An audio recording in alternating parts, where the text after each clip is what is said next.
इस अवसर पर, इस बहुत ही महत्वपूर्ण अंतर्राष्ट्रीय समारोह के इस महत्वपूर्ण अवसर पर अपने संबोधन के लिए और हम सबका मार्गदर्शन करने के लिए पधारें।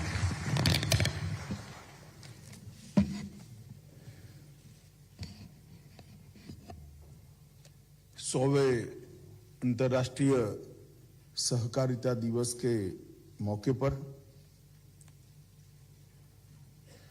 सहकारिता द्वारा आत्मनिर्भर भारत एवं बेहतर विश्व ये विषय पर आज का कार्यक्रम राष्ट्रीय सहकारी संघ द्वारा आयोजित किया गया है।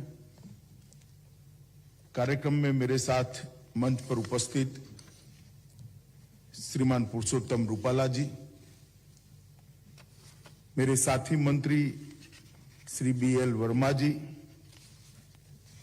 हम सब जिनको सहकारिता क्षेत्र के बहुत अच्छे कार्यकर्ता और विद्वान नाते जानते हैं, ऐसे सुरेश प्रभु जी, भारतीय राष्ट्रीय सहकारी संघ के दिलीप संघाणी जी, डॉक्टर चंद्रपाल सिंह जी, डॉक्टर विजेंद्र सिंह जी, सहकारिता विभाग के सचिव श्री ज्ञानेश कुमार जी, डॉक्टर सुधीर महाजन जी, श्रीमान राव, श्री सुनील कुमार सिंह और आज देश भर के अलग अलग क्षेत्र से आए हुए सहकारिता आंदोलन से जुड़े हुए सभी भाइयों बहनों को मेरा नमस्कार।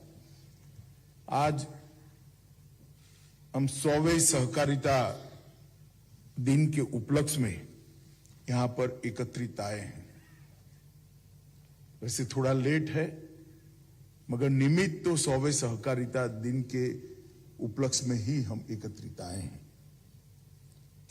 मित्रों, हमारे यहां परंपरा से कोई भी बच्चा जब आशीर्वाद मांगता है तो उसको हम अलग अलग भाषा में, देश की कई भाषाओं में अलग अलग तरीके से कहते हैं, तेरा आयुष्य 100 साल का हो। तो व्यक्ति के लिए महत्तम आयुष्य की कल्पना शत शरद की गई है। संस्था 100 साल की हो जाती है तो ये भी बड़ी उपलब्धि मानते हैं, मगर कई संस्थाएं ऐसी होती है कि जो 100 साल की हो जाती है और फिर भी रिलेवेंट रहती है, अपना अपना योगदान करती है। मगर एक विचार और एक विचारधारा के लिए 100 साल ये युवा अवस्था होती है, ये हमें याद रखना चाहिए। आज 100 साल के बाद हम सहकारिता दिन मना रहे हैं, तब हमने ये बात याद रखनी चाहिए कि 100 साल में हमने काफी अच्छा किया है। आने वाले 100 साल में बहुत बेहतर करने के संकल्प के साथ आज यहां से आगे बढ़े।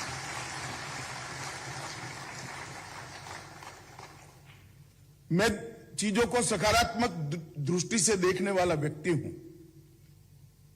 ढेर सारी कमियां इस 100 साल के आंदोलन में से निकल सकती हैं। हमारा ग्रोथ कम है, हमारा व्याप कम है, विकास भी कम हुआ है, व्याप कम हुआ है, कई क्षेत्र छूट गए हैं, जिन क्षेत्रों में पहुंचे वहां भी 100% सैचुरेशन नहीं है। कई सारी कमियां निकाल सकते हैं, मगर मैं कह सकता हूं कि इतने सारे ऑड्स के साथ, इतनी सारी विपरीत परिस्थितियों में ये 100-125 साल में सहकारी आंदोलन ने, सहकारिता आंदोलन ने जो किया है, इससे मैं सहकारिता के कार्यकर्ता के रूप में बहुत संतुष्ट हूं और गौरव का अनुभव कर रहा हूं। हम एक मकाम पर पहुंच चुके, एक नींव डालने का काम समाप्त हुआ है और ये मकाम, ये मंच और ये नींव पर एक बुलंद इमारत अगर आगे हम बना सकते हैं तो मुझे विश्वास है कि सहकारिता के जो सिद्धांत है वो न केवल भारत, न केवल विकसित देश, समूचे विश्व को एक नया, सफल और टिकाऊ आर्थिक मॉडल देने का काम कर सकते हैं। किंतु इसके लिए हमने नई ऊर्जा के साथ, नए संकल्प के साथ, नए प्रण के साथ आगे बढ़ना होगा। मित्रों, सुरेश प्रभु जी ने बहुत विद्वतापूर्ण बात हमारे सामने रखी, एकदम अध्ययनपूर्ण बात। मैं उसका थोड़ा सरल भाषा में रखना चाहता हूं कि पूरी दुनिया में दो मॉडल विगत 100 साल के अंदर अलग अलग देशों ने अपनाए भी और देश उस रास्ते पे चले भी, साम्यवाद का और पूंजीवाद का। मैं निश्चित रूप से कह सकता हूं, और बाद में जब विफल जाते हैं तो अपने आप परिवर्तन होता है, क्योंकि समाज का, समय का स्वभाव है। परंतु मैं निश्चित रूप से कह सकता हूं कि सहकारिता का मॉडल मध्यम मार्ग का है, सहकारिता का मॉडल सफल हो सके ऐसा मॉडल। मैं इस पर बाद में डिटेल में बात करूंगा, परंतु अंतर्राष्ट्रीय सहकारिता दिन के दिन हम सभी सहकारिता क्षेत्र में काम करने वाले लोगों के लिए आज के दिन अंतर्राष्ट्रीय सहयोग के बारे में जागरूकता बढ़ाने का दिन है। वैश्विक समस्याओं के समाधान के लिए सहकारिता के मॉडल को आधुनिक समय के अनुरूप बनाकर विश्व के सामने प्रस्तुत करने के संकल्प का दिन है। सहयोग और योगदान को सहकारिता के माध्यम से चैनलाइज कर देश और दुनिया की कई सारी समस्याओं के समाधान का रास्ता निकालने का दिन है और अनेक समुदायों के बीच में स्वयं सहायता, पारस्परिक सहायता, समानता, आर्थिक स्वतंत्रता और सह समृद्धि का रास्ता दिखाने का और वो रास्ते को प्रशस्त करने का संकल्प लेने का ये दिन है। 1923 से सहकारी समितियां सहकारी दिन को मनाती हैं, मगर मैं भारत के सहकारी क्षेत्र से, सहकारी आंदोलन से, सहकारिता आंदोलन से जुड़े हुए सभी भाइयों बहनों को कहने आया हूं कि आजादी का अमृत महोत्सव हम मना रहे हैं। आज हमने संकल्प लेना है कि आजादी का जब शताब्दी मनाया जाएगा तब वो भारत के सहकारिता की पीक वाला वर्ष होगा, आजादी का जब शताब्दी। हर क्षेत्र के अंदर मोदी जी ने जो हमारे सामने कल्पना रखी है आत्मनिर्भर भारत की, उसको चरितार्थ करने के लिए सहकारिता आगे बढ़ेगी। और ये अगर करना है तो हमें सामूहिक लक्ष्यों को प्राप्त करने के लिए दूसरे के साथ चीजों को साझा करने का व्यवहार और सहयोग का अप्रोच डेवलप करना पड़ेगा। अगर हमने ये करना है तो ये जो मैंने आगे दो आर्थिक मॉडल कहे, वो आर्थिक मॉडलों के कारण जो असंतुलन, क्योंकि दोनों एक्सट्रीम है, पूंजीवाद भी एक्सट्रीम है और साम्यवाद भी एक्सट्रीम है, इसके कारण असंतुलित विकास हुआ है, विशेषकर व्यक्तियों के जीवन में, व्यक्तियों के बारे में। ये असंतुलित विकास को अगर सर्वस्पर्शीय सर्वसमावेशी विचार में बदलना है तो सहकारिता के मॉडल को हमने लोकप्रिय कराना होगा और सहकारिता के द्वारा ही आत्मनिर्भर भारत और बेहतर विश्व का निर्माण हो सकता है। इस संकल्प को हम आत्मसात कर आगे बढ़ना होगा। आज पीछे मुड़कर देखते हैं तो 125 साल के आंदोलन में दुनिया भर में सहकारिता ने अपना एक स्थान बनाया है। ये पूरे ग्रह पर 12% से ज्यादा आबादी, 30 लाख से ज्यादा सहकारी समितियों के साथ जुड़ी है। ये कोई कम आंकड़ा नहीं है। मैंने पहले भी कहा, इतनी सारी कठिनाइयों के बावजूद, इतने सारे ऑड्स के बावजूद विश्व की 12% आबादी 30 लाख समितियों के माध्यम से सहकारिता से जुड़ी है और संयुक्त वैश्विक सहकारी अर्थव्यवस्था की बात करें तो फ्रांस की अर्थव्यवस्था से वो बड़ी है। मैं इसलिए बताना चाहता हूं कि बहुत सारे लोगों में एक गलत धारणा है कि सहकारिता आंदोलन विफल हो गया है। जर्मनी के बाद इस संयुक्त वैश्विक सहकारी अर्थव्यवस्था विश्व की 5वीं सबसे बड़ी आर्थिक इकाई है। यह हमें मालूम होना चाहिए। ये बहुत बड़ा अचीवमेंट है सहकारिता क्षेत्र का विश्व भर के अंदर। और कई ऐसे देश हैं जिनके जीडीपी के अंदर बहुत बड़ा योगदान सहकारिता का है। न्यूजीलैंड के जीडीपी में 20%, नीदरलैंड के जीडीपी में 18%, फ्रांस के जीडीपी में 18%, फिनलैंड के जीडीपी में 14%। ये बहुत बड़ा योगदान है मित्रों। मैं इसलिए बता रहा हूं कि 100 साल के आंदोलन की, सहकारी आंदोलन की गतिविधियों के बाद हम ऐसे मकाम पर खड़े हैं जहां एक मजबूत नींव डालने का काम हमारे पुरखों ने समाप्त कर दिया है।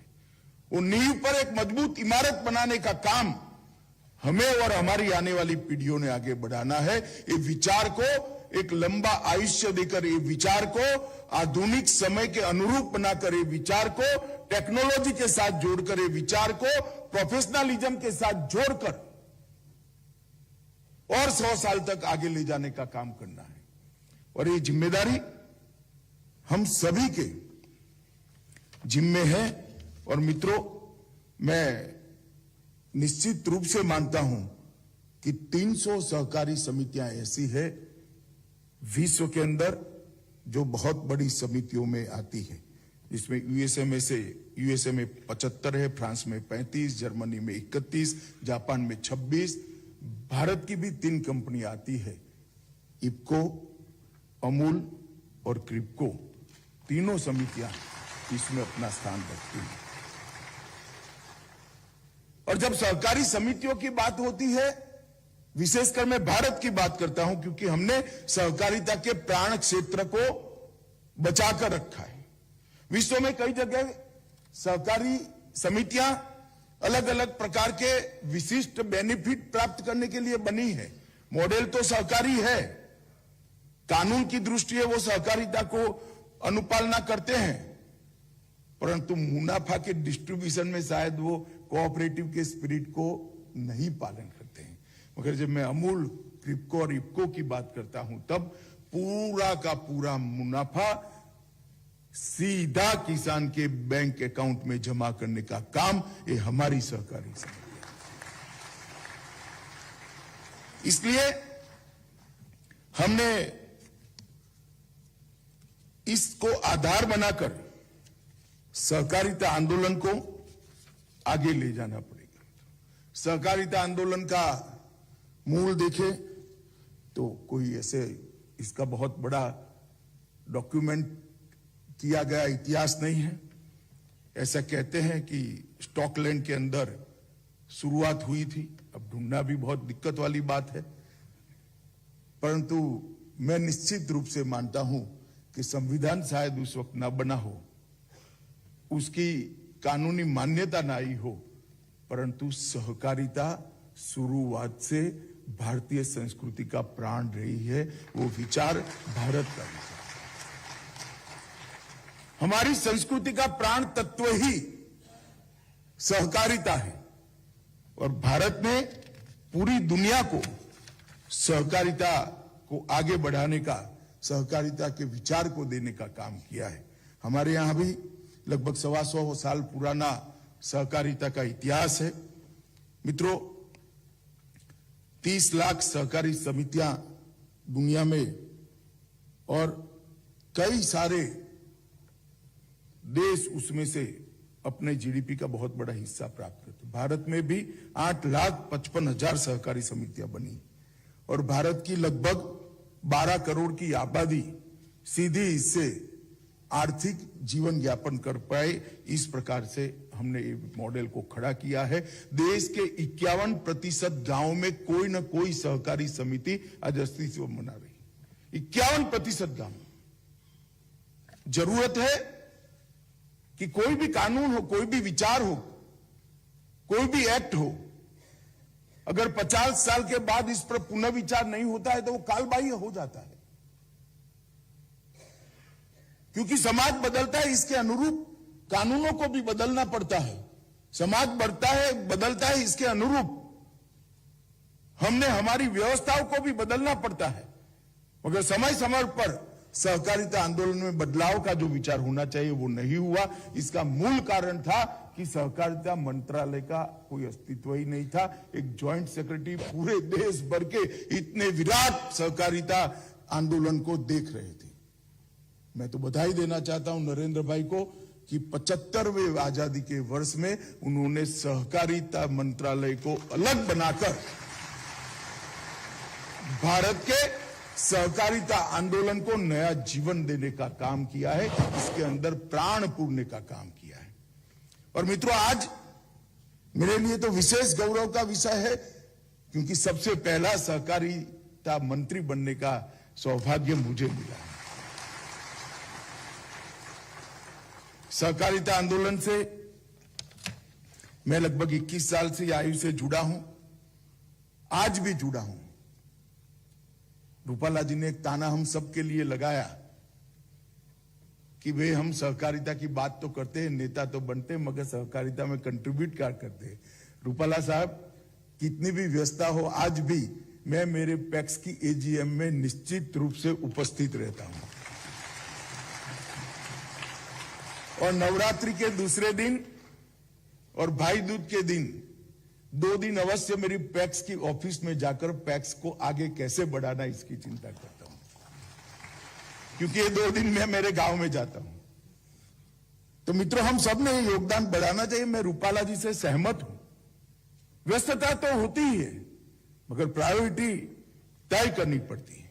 और हमारे देश में सहकारिता आंदोलन ने अनेक क्षेत्रों के अंदर बहुत बड़ा योगदान किया है मित्रों। कृषि वितरण के अंदर, कृषि ऋण वितरण के अंदर 19% कोऑपरेटिव सेक्टर के माध्यम से हो रहा है। खाद्य वितरण में 35% वितरण कोऑपरेटिव के माध्यम से होता है। खाद्य प्रोडक्शन में, उर्वरक उत्पादन में 25% देश का उर्वरक हम कोऑपरेटिव के माध्यम से बनाते हैं। चीनी के क्षेत्र में 31% चीनी कोऑपरेटिव शुगर मिलें बना रही हैं। स्पिंडल और तकली के क्षेत्र में 29% सूत कोऑपरेटिव्स बना रहे हैं। दूध की खरीदी और उत्पादन में 10% हिस्सा कोऑपरेटिव का है। मगर इसमें मैं थोड़ा सुधार जरूर जोड़ना चाहूंगा, कुछ लोगों को एक कम लगेगा। हमारे यहां बहुत सारा दूध का मार्केटिंग सीधा ही दूध उत्पादक उपभोक्ता को कर देता है, बीच में कोई नहीं आता है। गांव में बहुत सारे ऐसे दूध उत्पादक है, वो अपने आसपास में अपना दूध बेच देते हैं। इसलिए फिर भी ये आंकड़ा बहुत बड़ा है। गेहूं की खरीदी 13% खरीदी कोऑपरेटिव सोसाइटीज करते हैं। धान की खरीदी 20% सोसाइटियां खरीदी कोऑपरेटिव सोसाइटीज करती है। और मछली पालन में 21% टर्नओवर। रूपाला साहब यहां बैठे हैं, मेरे मन में एक योजना है, बाद में बताऊंगा मैं उनको, मगर 21% उत्पादन मछुआरा कोऑपरेटिव सोसाइटी करते हैं। मित्रों, बहुत विराट स्वरूप है। आज 100वें अंतर्राष्ट्रीय सहकार दिन के दिन हम सबने सहकारिता के भारत में विराट स्वरूप को देखना पड़ेगा, समझना पड़ेगा, और इसके आधार पर आगे बढ़ने का एक हमारा मॉडल खड़ा करना पड़ेगा। मगर मैं आप सबको पूछना चाहता हूं कि क्या संतुष्टि की स्थिति है? मैं ही जवाब देता हूं मित्रों, इस संतुष्टि की स्थिति नहीं है। भारत एक ऐसा देश है जिसमें 60 करोड़ से ज्यादा, लगभग 70 करोड़ लोग आज गरीब माने जाते हैं। और ये 70 करोड़ लोगों को देश के विकास के साथ जोड़ना है और उनको आर्थिक रूप से आत्मनिर्भर बनाना है, तो कोऑपरेटिव के सिवा और कोई रास्ता नहीं है, ऐसा मेरा निश्चित है। और एक समय आता है हर चीज का, मैं मानता हूं इसका समय आ चुका है। जिसके पेट में खाना ना हो, घर में सुविधा ना हो, वो व्यक्ति सपने नहीं देख सकता। सबसे पहले तो उसको पेट भरना पड़ेगा, सबसे पहले अपनी बेसिक रिक्वायरमेंट को फुलफिल करना पड़ेगा। किसी के पास घर रहने का घर ही नहीं है, घर में शौचालय ही नहीं है, घर में बिजली ही नहीं है, स्वास्थ्य की सुविधाएं नहीं है, 2 टंक खाने का व्यवस्था नहीं है, तो वो क्या सपना देखेगा? सपना यही देखेगा कि 2 बार खाना मिल जाए, सपना यही देखेगा कि घर मिल जाए, सपना यही देखेगा कि घर में बिजली आ जाए, सपना यही देखेगा कि घर में शौचालय आ जाए, घर में गैस का सिलेंडर आ जाए। तो 60 करोड़ लोग देश के 70 साल तक, आजादी के 70 साल तक स्वप्न देखने की भूमिका में ही नहीं थे, उनकी स्थिति ही नहीं थी। परंतु 2014 में नरेंद्र भाई के प्रधानमंत्री बनने के बाद गरीबी हटाओ के नारे एक कांग्रेसी लगाते रहे जीवन भर, गरीबी हटाने का काम नहीं हुआ क्योंकि निष्ठा नहीं थी उनकी। नरेंद्र भाई ने एक गरीबों के जीवन में एक आमूल चूर परिवर्तन आया है। ये 70 करोड़ लोग,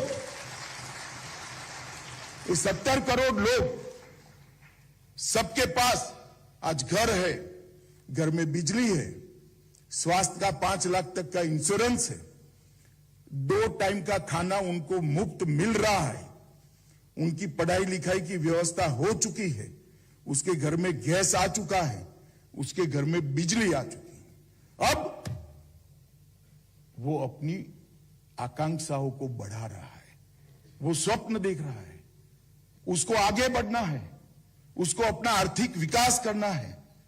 और मित्रों, आज तक ये 70 करोड़ लोग देश के आर्थिक विकास से कटे हुए थे। ये दुनिया भर के अर्थशास्त्री अलग अलग मॉडल की चर्चा करते हैं। मेरा तो उनको आह्वान है कि ये मॉडल को आप समझिए पहले। 70 करोड़ लोग का जीवन स्तर ऊपर लाए बगैर, उसके खाने पीने की चिंता करे बगैर, उसके स्वास्थ्य की चिंता बगैर करे बगैर, क्या उसको देश के आर्थिक विकास के साथ जोड़ा जा सकता है? क्या नहीं जोड़ा सकता है, क्योंकि वो पहले अपनी बेसिक रिक्वायरमेंट को फुलफिल करने में ही 70 साल तक लगा रहा। पीढ़ियां लगी रही उसकी। जिसके सर पर छत ही नहीं है, वो क्या स्वप्न देखेगा? मगर आज मोदी जी ने उसको स्वप्न देखता हुआ किया है, उसकी आकांक्षा को बढ़ाया है। अब वो चाहता है कि मेरा बच्चा भी पैदल जाने की जगह स्कूटी पे चला जाए। अब वो देखता है कि भाई लाइट आ गई है, मेरे घर में एक पंखा भी आ जाए। अब वो देख रहा है कि मैं जमीन पर सो रहा हूं, एक आध बेड हो जाए तो बूढ़ी मां आराम से सो पाए। ये आगे की सोचने लगा है। उसकी आकांक्षाएं बड़ी है, उसकी अपेक्षाएं बड़ी है। और मैं आपको कहता हूं कि बढ़ी हुई आकांक्षाएं और अपेक्षाएं अगर पूरी करना है तो केवल और केवल कोऑपरेटिव ही कर सकता है, सहकारिता ही कर सकता है। उस सपने देखने वाले 70 करोड़ लोग, आकांक्षाएं बढ़ी हुए 70 करोड़ लोग का एक जन समूह जो मोदी जी ने निर्मित किया है, उसको कोऑपरेटिव ने चैनलाइज करना चाहिए, सहकारिता आंदोलन ने चैनलाइज करना चाहिए। सहकारी समितियों के माध्यम से इसके जीवन में उसको आर्थिक रूप से आत्मनिर्भर बनाने की बात करेंगे। अगर ये 70 करोड़ लोग आत्मनिर्भर नहीं बनते आर्थिक रूप से, तो आत्मनिर्भर भारत की कल्पना कोरी कल्पना है। मित्रों, भारत कभी आत्मनिर्भर नहीं बन सकता। आत्मनिर्भरता का मतलब है नहीं कि हमारी पूरी रिक्वायरमेंट हमारे देश में ही हम बना दें, वो तो है ही। कोई भी चीज विदेश से न लानी पड़े, टेक्नोलॉजी के क्षेत्र के अंदर भी हम आत्मनिर्भर हो, उत्पादन के क्षेत्र के अंदर भी हम आत्मनिर्भर हो, परंतु इसके साथ साथ आत्मनिर्भर की कल्पना ये भी है कि हर व्यक्ति आर्थिक रूप से आत्मनिर्भर बने। जब हर व्यक्ति आर्थिक रूप से आत्मनिर्भर होता है तो देश आत्मनिर्भर अपने आप हो जाता है मित्रों। और ये कल्पना नरेंद्र मोदी जी ने रखी है और मैं आपको बड़े मन से बताना चाहता हूं मित्रों, इस 70 करोड़ लोगों को सहकारिता क्षेत्र चैनलाइज करे, बढ़ती हुई इनकी आर्थिक आकांक्षाओं को हम एक मंच दे, प्लेटफॉर्म दे, एक साधन उपलब्ध कराए और उसको आर्थिक रूप से आत्मनिर्भर बने। सहकारिता का मतलब ही यह है कि बहुत कम पूंजी वाले परंतु बहुत लोग एक साथ आकर छोटी छोटी पूंजी से एक बड़ी पूंजी बनाकर एक नया उद्यम शुरू करे, वही तो सहकारिता है।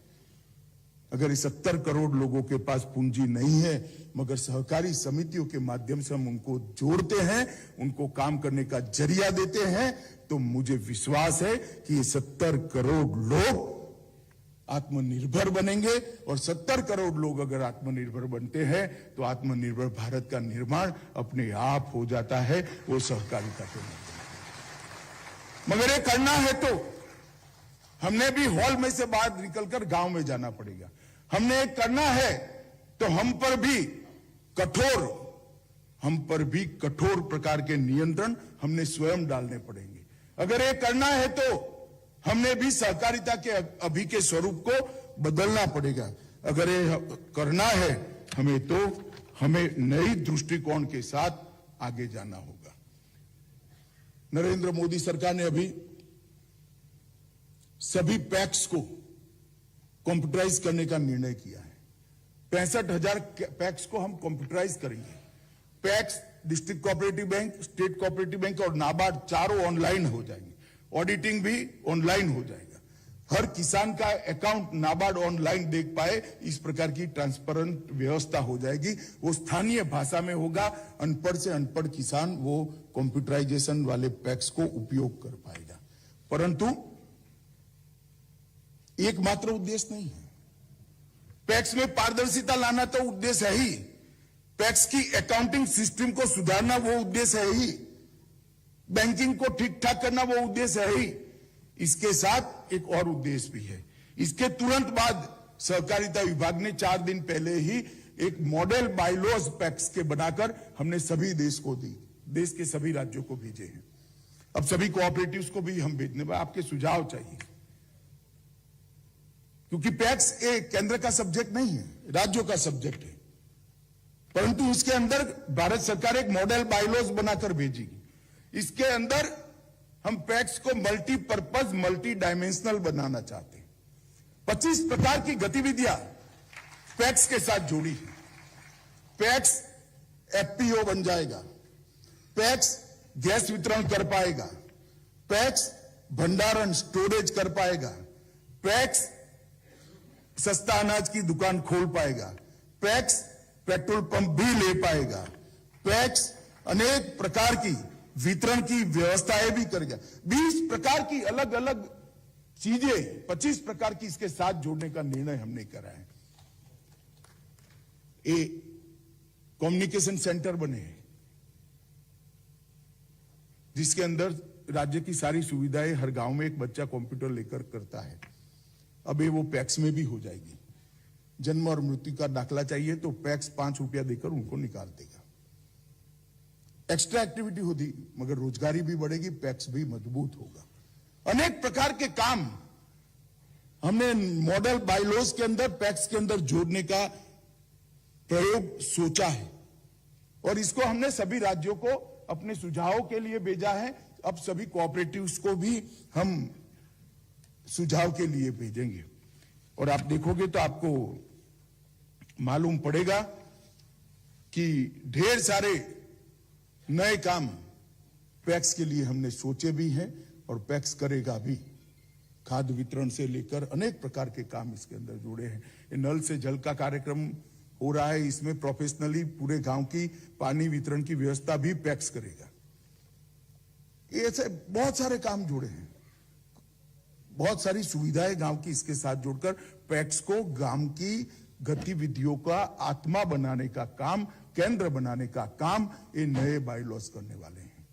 और मैं विश्वास से कहता हूं कि नए बायलॉज के माध्यम से ये 70 करोड़ आकांक्षी लोग जो खड़े हुए हैं, वो 70 करोड़ आकांक्षी लोगों को नया समावेशी आर्थिक विकास का मॉडल सहकारिता के क्षेत्र के माध्यम से उपलब्ध कराने का काम भारतीय जनता पार्टी की नरेंद्र मोदी सरकार करेगी, इसका मुझे विश्वास है। और मैं आज ये सम्मेलन के अंदर सहकारिता क्षेत्र से जुड़े हुए सभी लोगों को कहना चाहता हूं कि आप मांगना छोड़ दो, करना चालू करो। कि देने वाली सरकार ऐसी है जिसके पास मांगने की ही जरूरत नहीं है। मांगने का विचार ही न करे सहकारी क्षेत्र। हम सब कुछ देने के लिए चालू तैयार है, मगर आप क्षेत्र को बढ़ाइए भाई। जितने भी सुझाव आए हैं, यूनिवर्सिटी बनानी चाहिए, पैक्स को मल्टी डायमेंशनल करना चाहिए, प्रोफेशनलिज्म करना चाहिए, कंप्यूटर, ये सारे पर हमारा काम चल रहा है। आप कहोगे कि हमने तो मांगा ही नहीं, हमने तो कहा ही नहीं, मगर मैं तो आपके बीच में से आता हूं तो मुझे तो मालूम है कि क्या चाहिए। मांगना क्या पड़ेगा और मांगना क्यों पड़ेगा? सहकारिता विभाग सहकारी समितियों को, सहकारिता को संपन्न बनाने के लिए, समृद्ध बनाने के लिए और प्रासंगिक बनाने के लिए जो कुछ भी सुधार करने चाहिए वो करने के लिए तैयार है, प्रोएक्टिव है। मगर हमने भी, मैंने जैसे कहा, कुछ कठोर नियंत्रण स्वयं हम पर डालने पड़ेंगे। कानून से कोई क्षेत्र सुधर नहीं सकता है, कानून वॉचडॉग का काम कर सकता है। सहकारिता आंदोलन जैसे क्षेत्र को अगर सुधारना है तो हमने स्वयं कुछ नियंत्रण अपने आप पर डालने पड़ेंगे, और वो कानून के कारण नहीं डालने चाहिए, स्पिरिट के कारण डालने चाहिए। और मित्रों, मैं मानता हूं कि हम सब ये करेंगे। हमने प्रशिक्षण के लिए एक सहकारिता यूनिवर्सिटी बनाने का निर्णय किया है। अभी राष्ट्रीय सहकारी संघ के तत्वाधान में राज्यों में सहकारी संघ है, राज्यों के बाद जिलों में है और फिर तहसील में है। एक बड़ा इंफ्रास्ट्रक्चर बना हुआ है, कई जगह अलग अलग प्रकार के संस्थान, अलग प्रकार के इंस्टीट्यूशन भी बने हैं। ये सारों को ये यूनिवर्सिटी अपने साथ एफिलिएटेड करेगी, एक कोर्स बनाएगी, जो कोर्स अकाउंटिंग का भी होगा, मार्केटिंग का भी होगा, मैनेजमेंट का भी होगा। और ये सारे कोर्स करे हुए लोग अगर सहकारी समिति में नौकरी पाएंगे और हम तय कर देते हैं कि यहीं से निकलने हुए लोगों को ही नौकरी मिलेगी, तो हम भी जो नौकरी देने में थोड़ा बहुत इधर उधर कर देते हैं, मामा मौसा के लड़कों को रख देते हैं, वो भी बंद हो जाएगा। और करना चाहिए, जिनके पास क्षमता है उनको लाना चाहिए, जोड़ना चाहिए। हमने भी कोऑपरेटिव के स्पिरिट को आगे बढ़ाना चाहिए। तो सहकारिता यूनिवर्सिटी बहुत सारे विचारों के साथ अभी बन रही है। कुछ ही समय के अंदर इसकी घोषणा भी हो जाएगी। ये राष्ट्रीय सहकारी यूनिवर्सिटी होगी और वो राष्ट्रीय सहकारी संघ के साथ जुड़कर समग्र देश के सहकारिता क्षेत्र के लोगों की प्रशिक्षण की व्यवस्था। मित्रों, हमने अमूल को एक काम दिया है और काफी कुछ आगे कर दिया है। देश में प्राकृतिक खेती बढ़ी, ऑर्गेनिक एग्रीकल्चर प्रोड्यूस को बाजार में ज्यादा रेट तभी मिलेगा जब इसकी विश्वसनीयता होगी। कई जगह पे कई लोग अपने प्रोड्यूस पर ऑर्गेनिक लिखकर बेचते हैं। वो ऑर्गेनिक की, आप बैठ जाइए भैया, ऑर्गेनिक की विश्वसनीयता को खत्म करते हैं। मगर सर्टिफिकेशन की व्यवस्था ही नहीं है, बहुत कम है, लेबोरेटरीज नहीं है। हमने अमूल के माध्यम से एक कोऑपरेटिव संस्था अमूल के तत्वाधान में बनेगी, जिसके साथ और कोऑपरेटिव देश भर से जुड़ेंगे। हर जिले में कम से कम एक मिट्टी और ऑर्गेनिक प्रोडक्ट दोनों के सर्टिफिकेशन की एक विश्वसनीय व्यवस्था, लेबोरेटरी हम बनाएंगे। वो लेबोरेटरी 100% भारतीय होगी, भारत की टेक्नोलॉजी से बनी हुई होगी और वो देश भर के सभी किसानों के उत्पाद को, ऑर्गेनिक उत्पाद को सर्टिफाई करने का काम करेगी, जिससे उसको विश्व के बाजार में पहुंचाया जाए। और इसके लिए एक नोडल एजेंसी अमूल बनेगा। अमूल अपनी ब्रांड के साथ ये सारे ऑर्गेनिक प्रोडक्ट्स को देश और दुनिया के बाजार में मार्केट में रखने का काम करेगा। मैं मानता हूं कि इससे ऑर्गेनिक खेती की तरफ, ऑर्गेनिक एग्रीकल्चर की तरफ बढ़े हुए किसानों को कम से कम 30% अपने प्रोड्यूस का ज्यादा दाम मिलेगा और ऑर्गेनिक खेती को बढ़ावा मिलेगा। इफ्को वाले निराश न हो, बहुत बड़ा देश है, आप खाद कहां बेचोगे ऐसा मत सोचिए। ऑर्गेनिक खेती के कारण जमीन, जल और जीवन तीनों का फायदा होता है और पूरे विश्व में इसकी जागरूकता आई है। विश्व का बाजार हमारे लिए खुला है। हमारा कोऑपरेटिव सेक्टर जैविक खेती करने वाले सभी किसानों के प्रोड्यूस को विश्व के बाजार में पहुंचाएगी। बहुत सारे छोटी कोऑपरेटिव्स एक्सपोर्ट के लिए बहुत पोटेंशियल ऐसे क्षेत्र में काम करते हैं, जैसे हैंडीक्राफ्ट्स वाले। बहुत सारे लोग मुझे मिले हैं, उन्होंने कहा साहब हमें बहुत कम दाम मिलता है, एक तो व्यापारी ले जाते हैं, हमारे पास तो रोजमदारी जितना ही पैसा आता है और विश्व के बाजार में बहुत बड़े रेट के साथ उसको मार्केटिंग चैनल नहीं है।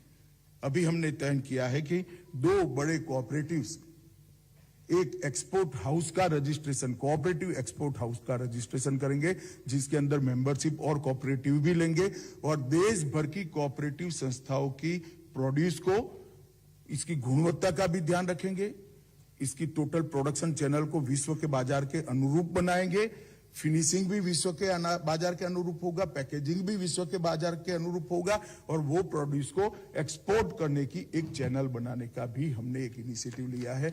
मित्रों, इससे ढेर सारे लोगों को ये काम होगा। ऑर्गेनिक उत्पाद भी इसके माध्यम से ही आगे बढ़ जाएंगे।